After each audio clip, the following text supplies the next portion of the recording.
Hello, loves. Welcome back to the Living Out Love podcast. The title of it is hitting me because it's Living Out Love. And today we're talking all about death, which implies the opposite of living. But yeah, so we're talking all about death today. And I've been thinking about death a lot lately. In my personal life, I haven't known that many people that have died. I've lost grandparents, I've lost a friend here or there, I've lost a child. Um, but when I say that, it sounds like I've lost a lot of people. For my age, I haven't lost that many people. And as a medium, though, I have heard all sorts of stories about death, tragic and abrupt stories, violent stories, mysterious stories. I've heard stories about suicide, whether accidental or on purpose, medical death, just all different types of ways that we leave this physical experience. And the interesting thing about being a medium and working with the term death is, in our society, we consider death to be an ending. It's like the end of life that's when you die. That is what death is. Um, but as a medium, when I communicate with people, their life is far from ended. And often they are even doing activities that they long to do while on earth. Some souls are studying, they're being mentored. Some souls have jobs and they have roles that they need to perform for the greater good of all the souls that would be impacted by them doing that job. And, honestly, sometimes I kind of wonder if I'm just making it all up. Like, am I just making this up that I'm seeing this soul that has this job kind of working as a teacher with like a younger soul? Like, I sometimes wonder if I'm making it up, but everything else that I will have told a client about what their loved one is telling me will ring true. So it doesn't really make sense to not trust everything else that they're showing me. So I am inclined to believe that when we pass on, our souls have just as much of a life as we do have now in our physical form. That is what they always tell me. That is what they show me. And I think many of us have been sold this idea that the afterlife, if there is one, that it's this fairly one-dimensional, perhaps two-dimensional experience that we pass on, we go to heaven, that we're with God and the angels, and that it's just we are completely enmeshed with love and energy, but it's this bland sort of experience. Like all of a sudden we're just one with love and then we're enlightened and then that's like the end. It's still sort of an ending of sorts because it is like, well, now you're one with God, so that's the end.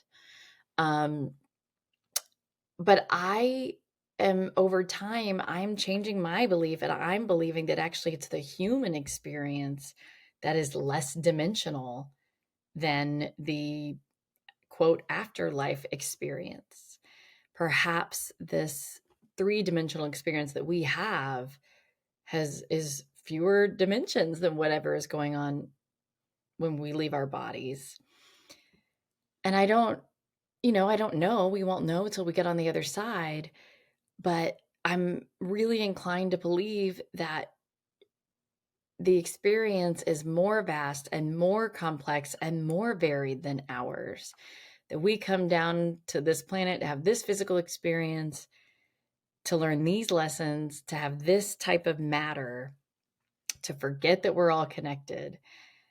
And then perhaps when we move on, it's a totally different experience, but it's still a vast, complex, dimensional experience. And so I've just been thinking about death and how we think of it in society versus how souls describe it coming through. And I imagine kind of the paradox of clients coming to me wanting to know, did they make the right decision regarding their loved one's passing? Was their loved one, in a state of despair? Was their loved one scared? Like all of these really heavy questions about death. And then their loved ones on the other side genuinely couldn't care less. Like it's over and they're having this totally different experience now and they're totally present in their life as it is now. And so I've just really been thinking about it because as a medium, I'm at the center of this contrast of how we've been conditioned to believe about death and how souls come to me to talk about death. And so I really have been wondering, how can we understand death not as an ending, but as a transition? Or perhaps as an ending that is also a beginning. You know, in our human experience, someone's death is absolutely an ending for us. Their friends, their work, their home, you know, we will miss a soul's physical presence. So it is an end. Even though that soul's going to go on to have this experience, there is a death there. There is an ending there. But it is also a beginning. For that soul, it's the beginning of them going and having whatever life looks like without this physical matter meet suit. And for us, it's a new beginning. Okay, what does my life look like now that that person doesn't have a physical presence? This is a new beginning. And perhaps it starts as a sad beginning, but it is a new beginning nonetheless. So I really am just inviting us all to embrace this idea that death is not an ending. And if it is an ending, inherent in that ending is also a beginning. It's a transition. And so why does this matter? Why are we even talking about this? It matters because we are all going to die. And not just at the end of our physical lifetimes, but we all die all the time in our waking life. You will never again be who you were before you learned how to walk. If you're a person that's lost your virginity and you have had sex before, like you will never again be the person that does not know what sex is. And so that version of you is dead. You cannot go back to that. You are now the person that knows how to walk, that knows what sex is. You are now a person that has had these experiences that have changed you at a cellular, hormonal, muscular level. So we all have deaths. Some of them are great. Learning how to walk is great. Sex is great. Like those are great deaths, but they are deaths. And also things happen to us, circumstances happen to us that we wouldn't choose. We lose jobs, we lose loved ones, and parts of us die with those losses. So who we were before the losses, before those events, is a different person than who we are after. So a part of us dies, even if it's just a partial part of us, even if it's not the laying down of our body, a part of us dies and a part of us is reborn. We have to become something or someone new in order to adapt to what life has handed us. Someone who looks for unemployment and considers a new career, someone who creates a new family for themselves, someone who has more responsibility than they used to. Like these are all examples of being reborn. And, you know, as I'm talking to you, I just have this image of birth. Can you imagine what it's like to be squeezed out of a birth canal? Or if you're a C-section baby, to be kind of yanked from your womb? It's probably not the most gentle process for a lot of us all the time. Some births are gentle and loving, and that's wonderful, but these rebirths can feel violent and traumatic. And so can death. This process of transformation is essentially what we're talking about, and it can be intense. It can be dangerous. But there are always going to be deaths and rebirths within life.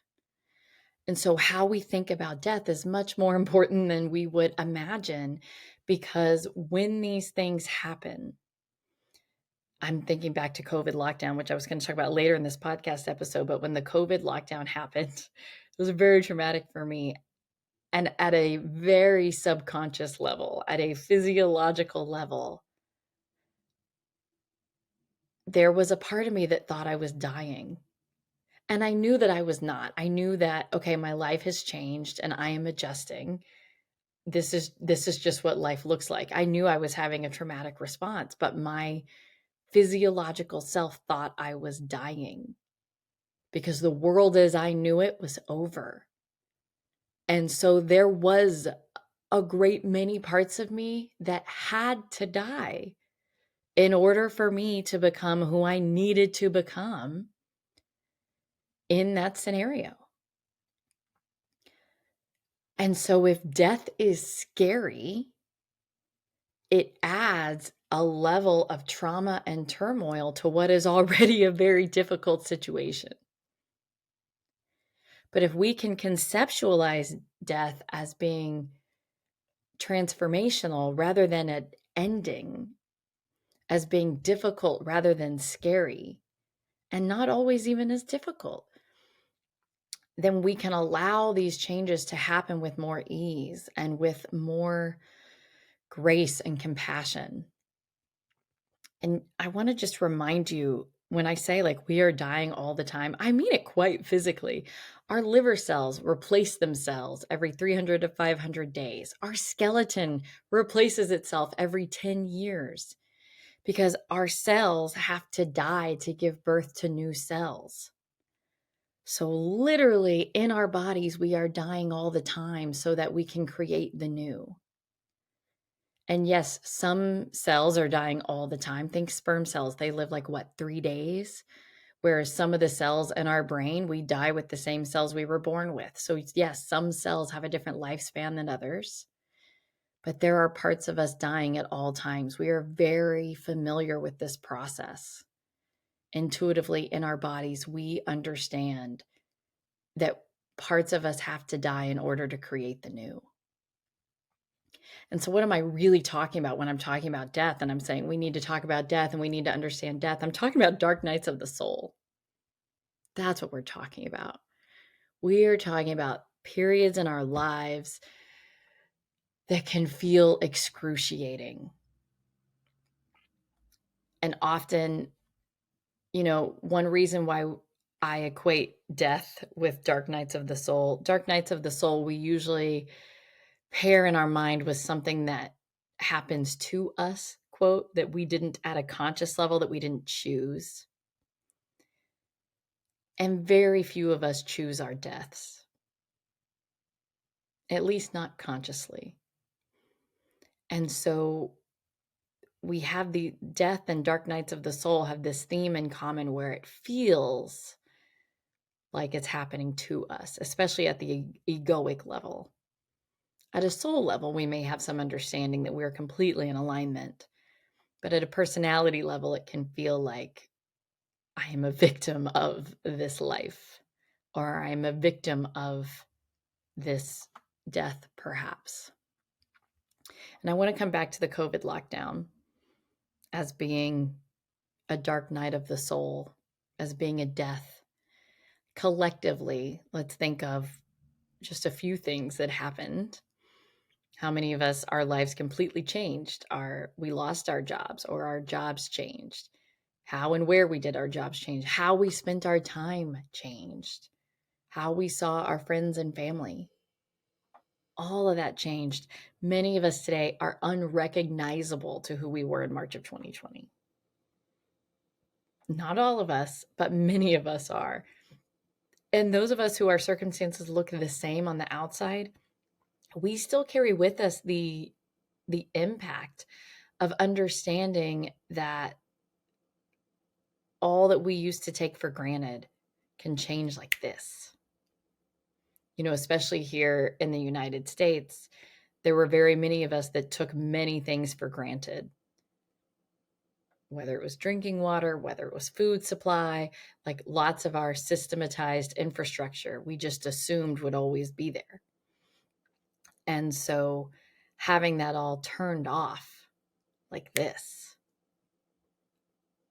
we all now collectively kind of carry that awareness with us.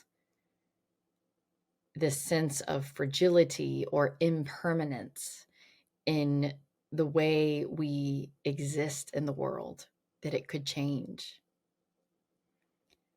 And hopefully we can carry that knowledge not with the sense of foreboding or of it being dangerous, just with the sense of c'est la vie. And the COVID lockdown, wasn't a dark night of the soul for everybody, was for me. But consider the rebirths that have happened since then. Labor unions are on the rise. What people are expecting and demanding from employers has changed. Where people choose to live has changed. What people want out of their homes has changed. So there has been a rebirth of sorts. I mean, for me, I have an entirely new job. This business it didn't happen within months of the COVID lockdown, but this business, Living Out Love, was born out of my dark night of the soul that started during COVID. Continued long after that, but it started during COVID, and this was a rebirth for me. So again, why does this matter? Why am I talking about death and our definition of death? How we define death is how we experience death. So if our definition of death is scary, then death is scary. If our definition is loving, if it's a loving, soul expanding transformation, then death is loving. If our definition is gentle, then death is gentle. It matters because we are dying all of the time, literally and figuratively. And it matters because in a literal sense, our loved ones will die. You are not going to outlive everybody that you love. And we will have to live with their death. And we will go into darkness, this dark night of the soul. And no matter how we define death, I personally do believe that death is a darkness. The process of death is a darkness. It may not be scary, it may not be permanent, but I do believe it is darkness, much like a dark night of the soul, meaning we do not see. For a period of time, there is a darkness there. There is a mystery there. But I love what Valerie Kaur said. Valerie Kaur is a racial justice activist. She has a book, I think it's called A Revolutionary Love. Valerie Kaur gave a famous speech after the 2016 election. She's a racial justice activist. And at the time, white supremacists were taking the stage and saying, this was their time, white supremacy, this is our country, and we take it back. And so obviously, as a racial justice activist, that would be a dark night. But she gave a speech and she said, what if this darkness is not the darkness of the tomb, but the darkness of the womb? She was suggesting that perhaps this rise of the white supremacy was not just the end of the country as we had believed it to be, but was also the beginning of what the country could be reborn into. So perhaps my darkness during the COVID lockdown was not just the darkness of the dying of all those parts of me that I was before. Believe me, I had a different job at which I excelled. I had a different wardrobe, a different identity. And there was a darkness to letting all of that go. But it was also the darkness of the womb that has created my amyhageman.love business, my Living Out Love platform. The darkness can be both the tomb of what is dying and the womb of what is wanting to be reborn. And so I want you to be with that. What if the darkness you are in is not the darkness of death, but the darkness of preparing to be reborn. Can you hold space for both? And I encourage you all out there to get support, whether it's with me or with anybody else, in your darkness and in your rebirth. You know, as a mom with 3 very different labors, and just anybody that has ever seen or read or heard anything about childbirth, trust that birth is beautiful, it's spiritual, it's sacred. It's also often messy and surprising. It can be unpredictable. It's not always. But treat any death and rebirth in your life with sacred reverence, appropriate for whatever it is. I think back to, I'm tearing up just thinking about it. I think back to the dark nights that I had at the beginning of COVID, and I think, I wish I had allowed myself to grieve all that I was losing, because I didn't allow the energy of that grief. I kept trying to suppress it. I kept trying to, quote, tough it out. I just carried the grief around with me in the darkness, in the womb of what was wanting to be reborn. If I had allowed myself to grieve, and I'm not judging myself, I did the best I could at the time, but if I could have been more present with my emotion, if I could have allowed that grief instead of just jumping to, but I'm okay and I got it and I can manage this, there would have been more space in the womb for compassion, for imagination, for nurturing. You know, the womb has an umbilical cord. It has that divine source energy being pumped into you. So if you think of the darkness as a womb, it has matter, it has fluid, it has stuff in there with you. And so can you allow your womb, is there space in there for the rebirth? In the darkness, can you feel the grief, the fear, the shame, the whatever it is that's in your dark night of the soul? Can you feel that stuff so that that energy can dissipate?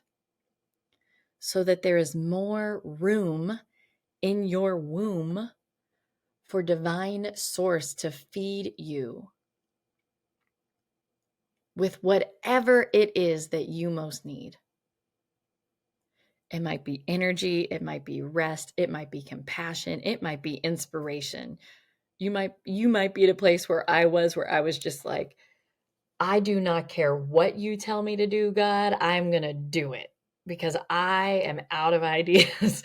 I'm so out of ideas. You tell me what to do and I swear I am going to do it. I literally was at a surrender point. There have been times in my life before where I thought I had surrendered, where I thought I had no skin in the game. But then when I truly got to that point, there is nothing else like it. There's nothing else like it. And to get to that point, I had to be willing to let go of all that I was holding on to in the dark.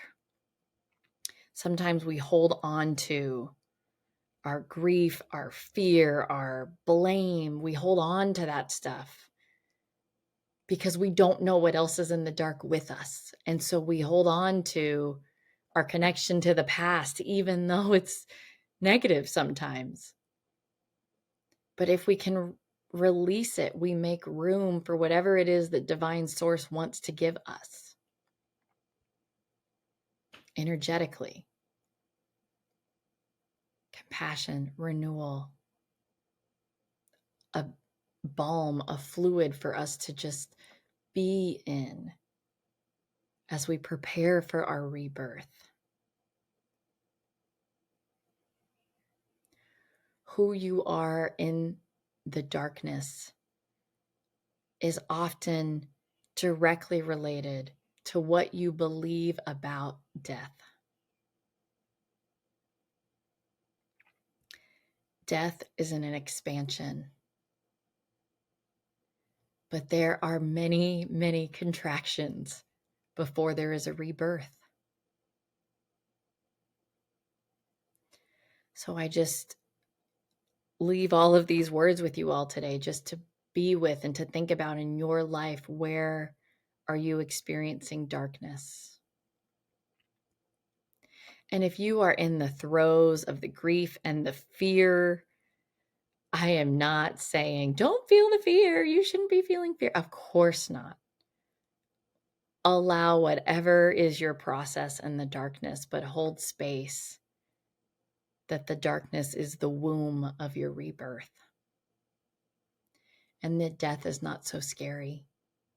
It may be difficult, it may be dark, but it is not inherently scary. And we may not know what life is going to look like when we leave this darkness, whether it's the butterfly leaving the cocoon, whether it's the child leaving the womb, or whether it's the soul leaving the body.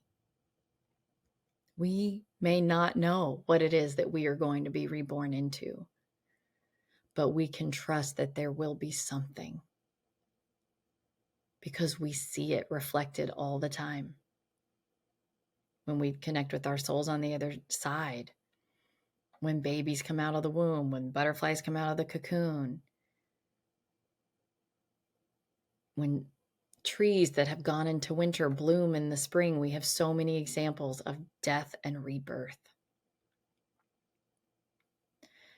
So take heart, my loves. Just because it's hard doesn't mean it's scary. And just because it's scary doesn't mean it's wrong. Just know that I am sending you all such fortitude and holding space for all of your dark night of the soul, death and rebirth experiences. And I'm reminded, I've been reading Khalil Gibran. We're at like 30 minutes, so I'm just going to read, oh my gosh, just the very end of Khalil Gibran's writing on death.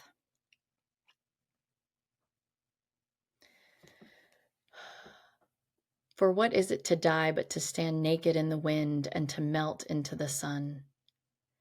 And what is it to cease breathing but to free the breath from its restless tides, that it may rise and expand and seek God unencumbered? Only when you drink from the river of silence shall you indeed sing. And when you have reached the mountaintop, then you shall begin to climb.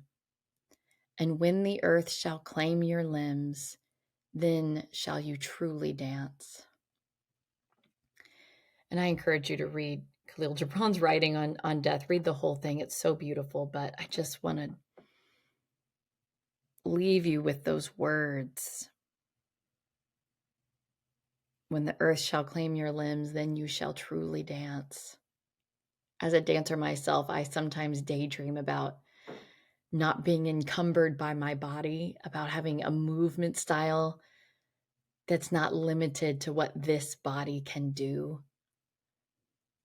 And so there's a great part of my soul that resonates with that. So anyway, loves, I will just leave you with that. I hope this has been helpful, my musings on death. And if you are going through any sort of transformation, look in the show notes of the show. I have a giveaway for you, some meditation and some a PDF of, how to take care of yourself during times of change. And I'm sending so much divine love and resilience and connection to all of you listening. Talk to you next week, loves. Bye.